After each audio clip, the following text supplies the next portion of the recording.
When you think of a Jewish person, you probably think of a white person with dark brown hair who lives on the East Coast. However, the Jewish people are far more diverse than you might think. Jewish ancestry can be traced from all over the globe, from the Middle East to Europe, both Eastern and Western, and even Africa, with groups such as the Beta Israel in Ethiopia and the Jews of Bilad el-Sudan in Ghana. In fact, if you were to guess the location of the oldest continuously running synagogue in the Western Hemisphere, you'd probably guess New York, Boston, or Miami. But I guarantee you wouldn't guess Curacao.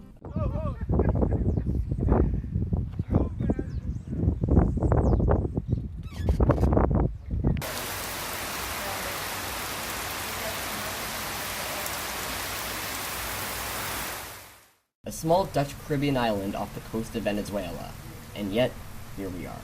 Many Jews from Spanish-controlled Netherlands and the Portuguese-controlled Brazil fled from Curacao during the Spanish and Portuguese Inquisitions, in which non-Catholics, Jews, and Muslims were killed or exiled. The synagogue was created in 1674 and still operates to this day.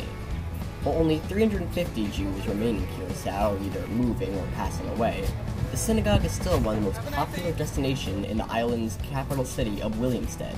In fact, we found another American Jew while we were there. Inside, you may notice two things. Firstly, the bima, or podium, is in the middle of the room. This is because this is a Sephardic temple. Sephardic Jews, or Jews of Spanish ancestry, put their podium in the center, while Ashkenazi, or Eastern European Jews, do not. The second thing you may notice is that the ground is made of sand. This is a common trait in Spanish and Portuguese-influenced synagogues, as during the Inquisition, sand was often used as flooring, because it drowned out sound, making it harder for soldiers to catch people praying or holding a service. While we were in Williamstead, we also went to the Cura Hulanda Museum of Slavery and West African Culture. It was a stark reminder that despite all the beautiful nature and architecture, the Caribbean played a major role in the slave trade. The museum contained history from both a very long time ago to a very short time ago.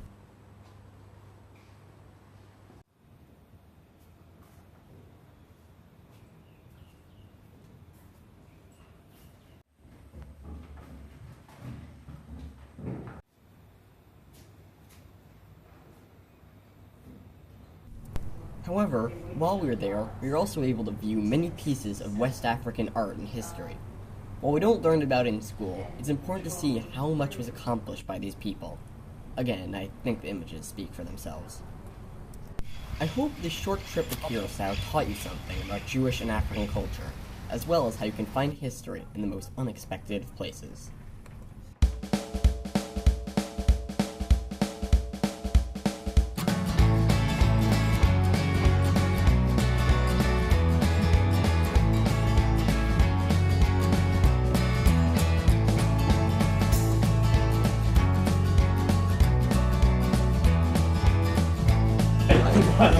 Hi, I'm Maria Peña. I am a Colombian Latino woman living in New York City, and I am an assistant conductor at the Young People's Chorus of New York City. Well, stereotypes do actually exist within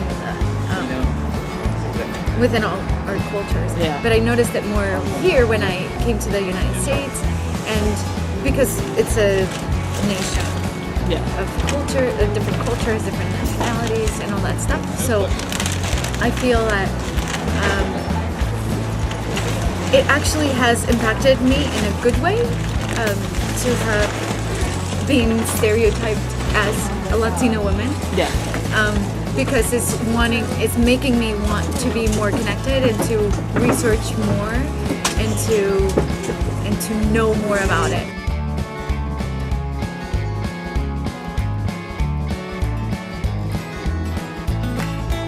What's an obstacle that you faced or are facing today based on your background? I'd say there's lots of obstacles being a woman of color, female and black. I just think there's a lot of issues in like the feminism community that don't address issues that have to do with people of color. I don't know, maybe because my English is not so good because I have an accent. I feel like some people not treat me well, you know. Sometimes I suffer like a prejudice. Well, it can be difficult, especially if you are a current immigrant. I can understand the difficulties that they face, the prejudice and the lack of opportunities, and possible not quite being able to realize your dream.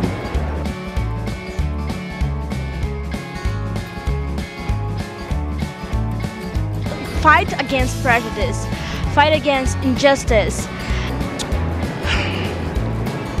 It doesn't matter where you come from, honestly, because I think we are all capable of achieving anything we put our minds to, regardless of race, religion, background.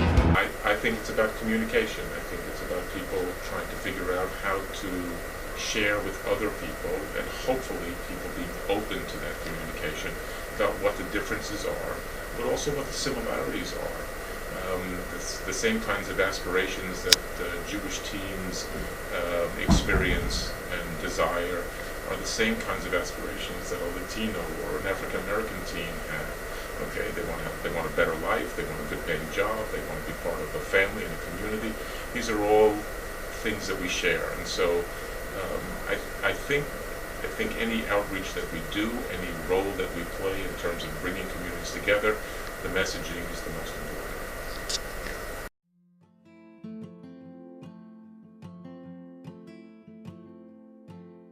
I learned so much throughout this whole project.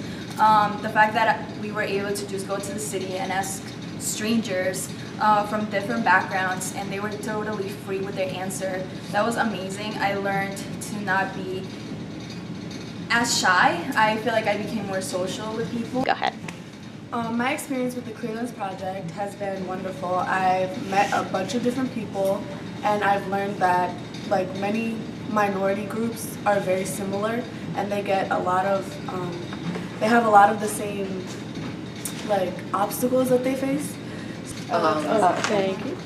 I was able to learn about different ethnic backgrounds. A different experience, you know. I usually would never go out there and go to the JCC and just have a conversation with. I went to Curacao, a Dutch Caribbean island that happens to house the oldest synagogue in the Western Hemisphere.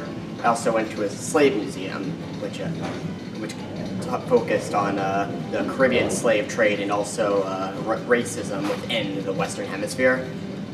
I also interviewed the chair of the local JCC, specifically about the recent bomb threats and rise in anti-Semitic activity. So, as director of the JCC, what are your future plans for community outreach?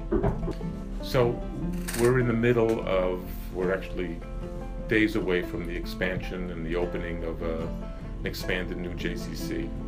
And the plan is, as always, to be an inclusive community center. I think one of the great messages that we give as a community center is that everybody is welcome here, regardless of race, religion, level of disability. All people are here, are welcome here, and I think the people who come to the JCC know that and understand that. And because of that, some of the barriers or some of the